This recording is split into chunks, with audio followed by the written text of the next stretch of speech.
సారే కావాలంటున్నరే తెలంగాణ పల్లెలల్లా మళ్ళా సారే రావాలంటున్నదే తెలంగాణ జిల్లాలల్లా. ఎందుకయ్యా ఏం పొడుగు చేసిండని మీ సారు మళ్ళా రావాలి? ఏందే మా సారు దళిత బంధు ఇచ్చిండు, మా సారు రైతు బంధు ఇచ్చిండు, ఇంకా అదేంది అది ఏహే ఆపు. ఇంతకు నీకేమిచ్చిండో చెప్పు. దళిత బంధు ఎంత ఇచ్చిండు నీకు? 3 లక్షలు లంచం ఇస్తే వస్తుండే. రైతు బంధు ఎంత ఇచ్చిండు?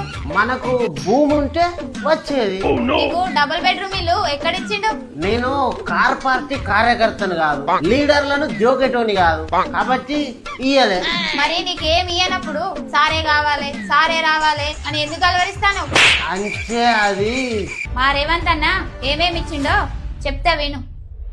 500 గ్యాస్ సబ్సిడీ ఇచ్చిండు, మన ఇంట్లకు కరెంట్ ఫ్రీ ఇచ్చిండు, మన బుడ్డదానికి బస్సు ఫ్రీ ఇచ్చిండు, అవును ఇస్తున్నాడు.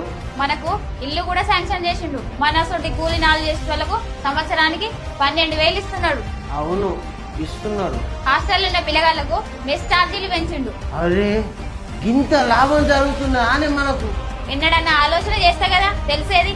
అంటే కొందరు బాగలేదు అంటా అంటే ఎవడు వాడు బాగలేదన్నది పని కట్టుకొని ప్రచారం చేస్తారు. ఇంకోసారి సారే కావాలి కారే కావాలి అన్నామనుకో మరేమంతా ఇచ్చిన గ్యాస్ మీద బువ్వ కూడా వండి పెట్టని.